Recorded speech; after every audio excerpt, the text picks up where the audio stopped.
capítulo 2, bem no início desta carta, quando Paulo diz nos versículos 9 e 10, está escrito: nem olhos viram, nem ouvidos ouviram, nem jamais penetrou em coração humano o que Deus tem preparado para aqueles que o amam. Mas Deus não revelou pelo Espírito, porque o Espírito Santo a todas as coisas perscruta, até mesmo as profundezas de Deus. Oremos. Senhor, aquieta-nos, aquieta o nosso coração, abra a nossa mente, o nosso entendimento, enquanto meditamos das verdades eternas que Tu queres ver gravadas nas nossas mentes e corações. Em nome de Jesus. Amém. Queiram assentar-se, por favor.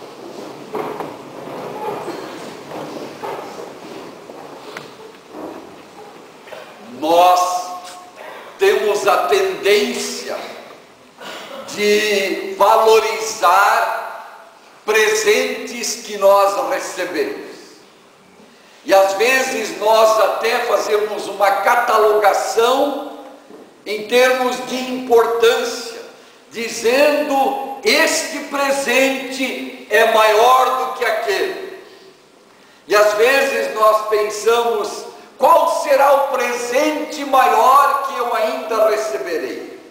E hoje de manhã eu quero falar a respeito do presente mais valioso, do presente mais importante, do presente mais grandioso, incomparável, que existe na face da terra e que tem consequências para toda a eternidade. E este presente se chama de ressurreição dentre os mortos. Não há nada na vida que seja mais importante do que isso. Não há nada que deva merecer mais gratidão do que este presente chamado ressurreição. E não há nada que deveria nos empolgar mais do que o presente chamado ressurreição. Ele é insuperável, ele é incomparável. Apesar da Bíblia falar tanto sobre este presente chamado ressurreição, há ainda muitas dúvidas nas cabeças, inclusive daqueles que se chamam de cristãos, a respeito deste presente chamado ressurreição. Há muitas dúvidas, há muitas incertezas, há muita confusão, há muita mentira também que é propagada pelo mundo afora a respeito deste presente chamado ressurreição. Há muita heresia.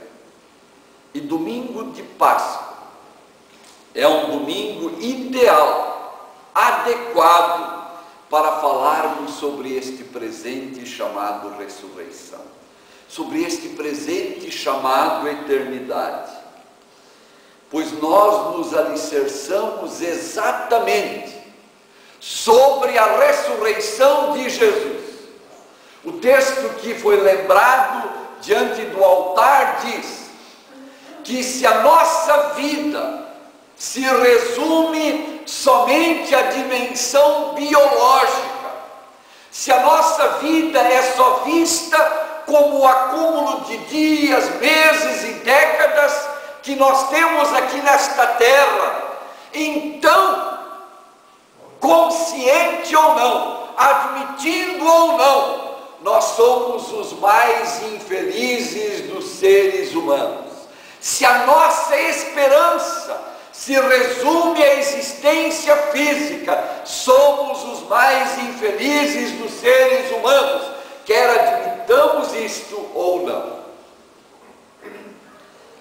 Aqueles que há muito tempo estão conosco, que rotineiramente participam dos nossos encontros, já ouviram alguns dos pontos sobre os quais eu falarei nesta manhã.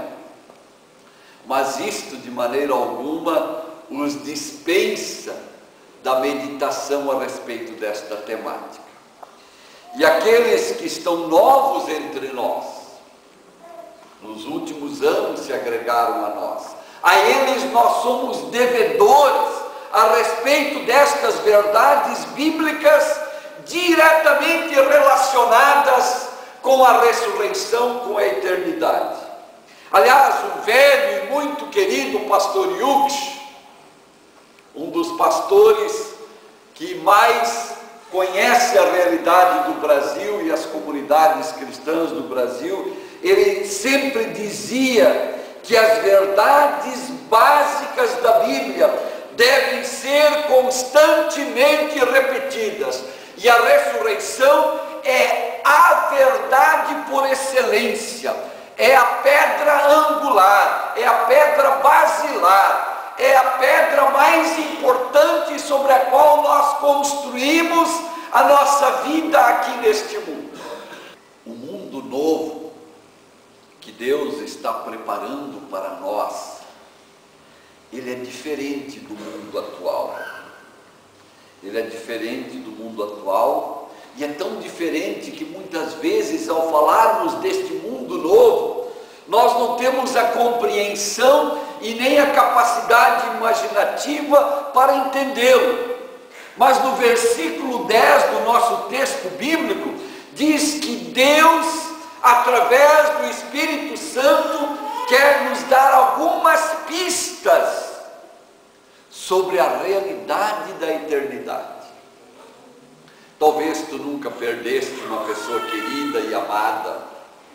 Talvez tu ainda não passaste pela experiência de ter que te separar de alguém que está bem perto de ti. E talvez tu também nem tens interesse em saber sobre estas verdades. Mas eu gostaria de te convidar, meu amado, a minha amada, a que tu penses conosco nesta manhã a respeito da eternidade. Alguns pontos. Em primeiro lugar, a Bíblia nos ensina que na eternidade, a morte já não mais existirá. O autor de Apocalipse diz que a morte não fará mais parte da realidade daqueles que estiverem na presença de Deus após a ressurreição. A morte é uma contingência. A morte é algo inesperado. A morte é um fator novo, não planejado por Deus. Quando Ele criou o mundo, o universo, quando Ele criou os seres humanos, Ele não estava pensando em morte. A morte é um acidente. E nada mais do que um acidente. Na eternidade, a morte não terá mais vez. Você sabe como dói se separar de uma pessoa amada e querida. Seja ela pai, seja ela mãe, e às vezes filho ou filha. Um amor, alguém querido, alguém terno, alguém próximo a nós. Como dói. Não há dor maior na vida do que a separação de um ente querido. Só os desumanos é que não se compungem com a separação de um ente querido. Só os desumanos é que não sentem a perda de um amado. Quando um amado falece, o coração é rasgado, um sabor amargo invade a nossa alma, uma tristeza horrível penetra em nosso ser, uma melancolia, uma prostração parece grudar-se em nosso interior, e às vezes chegamos a pensar que não existe mais razão para viver, agora que nós ficamos sem a presença daquele amado, daquela amada. Mas no projeto de Deus, na eternidade, a morte já não mais existirá, dela não mais se falará, dela não saberemos mais notícia. A passagem de Jesus, de João 14:19, porque eu vivo de Jesus, vós também vivereis. Vós também vivereis. Que promessa! Só Jesus, o ressurreto, é que a podia ter dado. Que palavra, que certeza, que presente! Porque eu vivo, vós também vivereis. Em segundo lugar, pessoas ainda me perguntaram sobre isto algumas poucas semanas atrás. E não só mas diversas pessoas. Numa noite, num grupo, nós discutimos sobre isso. Pessoas perguntaram, mas na eternidade como é que vão ser as coisas? E uma das coisas que nós respondemos e queremos dizer hoje de manhã, que na eternidade existirá a memória social. O que significa isto? Significa que lá nós encontraremos com todos os nossos queridos e queridas, das quais nós nos separamos, enquanto vivemos neste mundo, ou enquanto vivíamos neste mundo.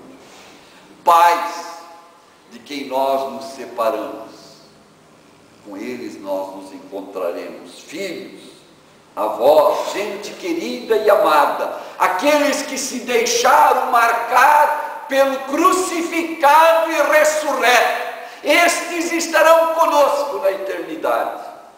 E eu saberei quem sou eu, e eu saberei quem é ela e quem é ele. E teremos uma comunhão como nunca na vida tivemos. Como nunca imaginamos que podíamos ter intimidade com alguém. Lá na eternidade, esta intimidade será a flor da pele. Será uma intimidade como nunca sonhamos que pudesse existir. E lá eu serei eu mesmo, e ela será ela mesma, ele será ele mesmo. Eu não serei eu no outro, ou o outro em mim. Lá na eternidade eu não perderei a identidade. Tem gente que diz que lá nós não teremos identidade. Mentira!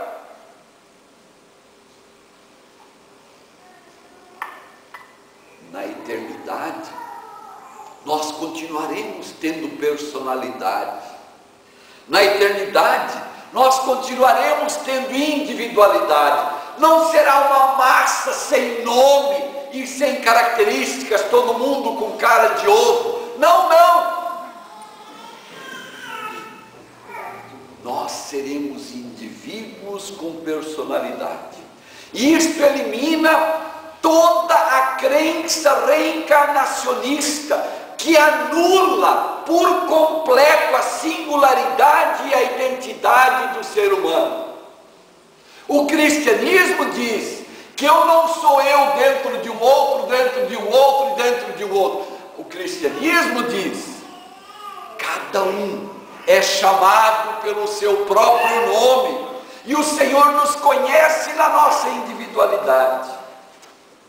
Terceiro lugar, o céu não é e nem será um mosteiro monótono, onde a mesmice se repete dia após dia.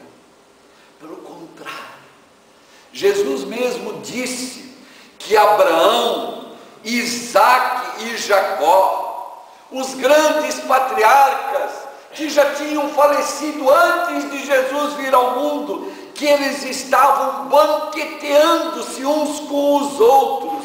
Jesus fala dos céus como um lugar de festa, de gozo e alegria. Em Apocalipse há textos que falam das multidões celebrando de uma maneira que que palavras humanas não conseguem descrever.